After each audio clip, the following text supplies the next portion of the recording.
우리가 살고 있는 은하계 밀키웨이는 우주에서 회전하는 거대한 바람개비처럼 보입니다. 약 140억 년 전에 나타난 나선형 은하죠. 별, 먼지와 가스 구름인 성운, 행성, 소행성, 여러분과 나, 부모님, 길가에 있는 아이들, 온갖 것들로 가득 차 있습니다. 그리고 이 모든 것들이 은하계 중심에서 길게 나선형으로 뻗어나가는 경이로운 광경이 펼쳐집니다. 은하수는 약 10만 광년에 이어져 있으며 우리 태양과 전체 태양계가 우리 은하 중심을 한 바퀴 도는 데는 2억 5천만 년이 걸립니다. 와, 정말 대단한 한 바퀴죠. 밤하늘을 보면 보이는 대부분의 별은 은하수의 8 중 하나에 위치합니다. 망원경이 발명되기 전에는 별을 선명하게 볼 수 없었고 하늘을 가로지르는 하나의 하얀 줄무늬로 흐릿하게 보였습니다.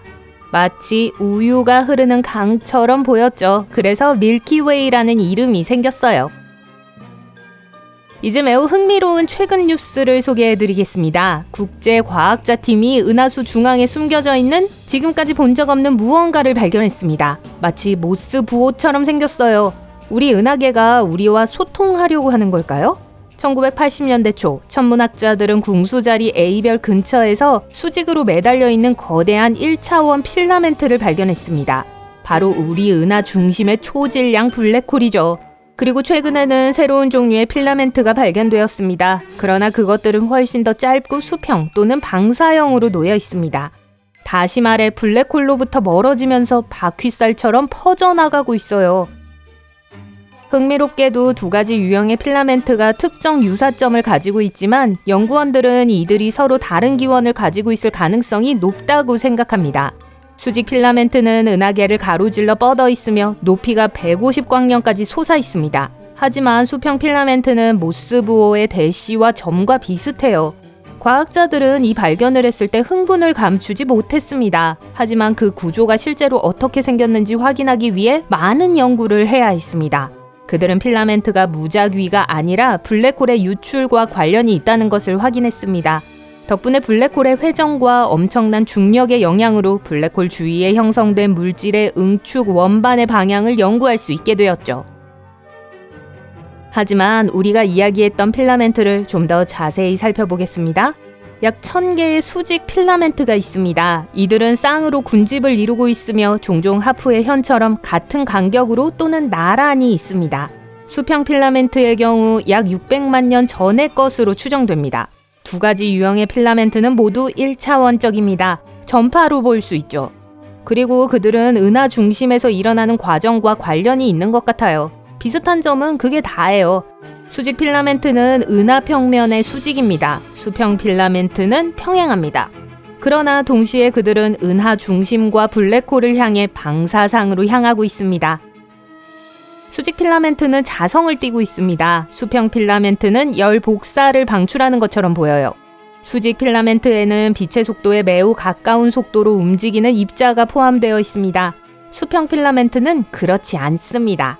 수직 필라멘트가 훨씬 더 많으며 수평으로 뻗어 있는 필라멘트보다 훨씬 더 큽니다. 최대 5에서 10광년에 비해 150광년에 달하죠. 어쨌든 이 새로운 발견은 아직 알려지지 않은 수많은 것들로 가득 차 있습니다. 그리고 천문학자들은 이를 풀기 시작할 준비가 되어 있습니다. 하지만 태양계에서 예상치 못한 기이한 현상은 필라멘트만이 아닙니다. 얼마 전 호주 연구원들은 은하수에서 회전하는 이상한 물체를 발견했는데 이 물체는 이전에 본 것과는 전혀 달랐습니다.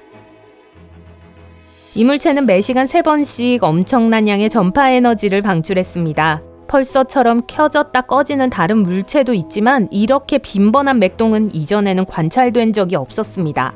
일부 천문학자들은 하늘에 있는 어떤 천체도 이런 현상을 일으킬 수 없기 때문에 이 발견이 매우 소름 끼치는 일이라고 인정했습니다.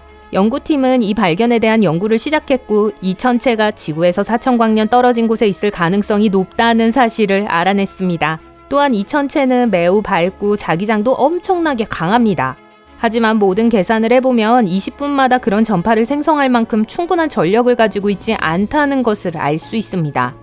이 신비한 물체의 기원에 대한 이론은 다양합니다. 일부 전문가들은 초장기 마그네타일 수 있다고 주장합니다. 뭔지 모르겠지만요. 또 어떤 사람들은 백색 외성이거나 붕괴된 별의 잔해일 수 있다고 생각해요. 하지만 우리가 들어본 적이 없는 완전히 새로운 유형의 천체일 수도 있습니다. 한 가지 분명한 건 천문학자들이 광범위한 주파수에서 이 신호를 관측할 수 있었다는 점이에요. 즉, 이 신호는 인공적인 것이 아니라 자연적인 기원을 가지고 있다는 거죠.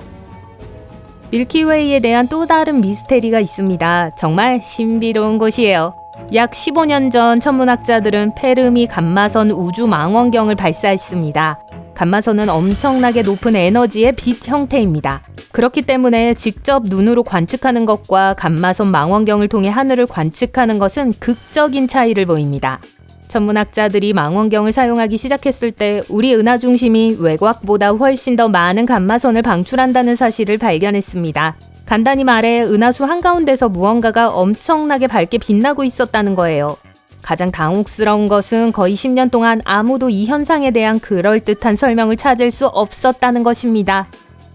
일부 천문학자들은 암흑물질이 파괴되고 있기 때문에 은하수 중앙 영역이 그렇게 강렬하게 빛나고 있다고 제안했습니다. 암흑물질 소멸을 관찰한 사람은 아무도 없지만 과학자들은 오랫동안 이 현상에 대해 가설을 세워왔습니다. 당연히 암흑물질 자체를 볼 수는 없지만 그 과정에서 감마선 망원경이 발견한 방사선을 생성할 수 있습니다.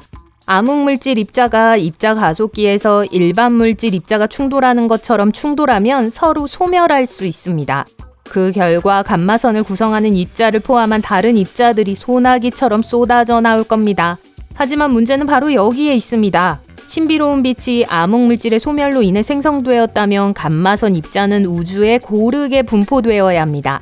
하지만 그들은 덩어리로 모입니다. 그렇기 때문에 암흑물질에 근거한 이론은 수많은 지지자들에게 큰 실망을 안겨주었습니다.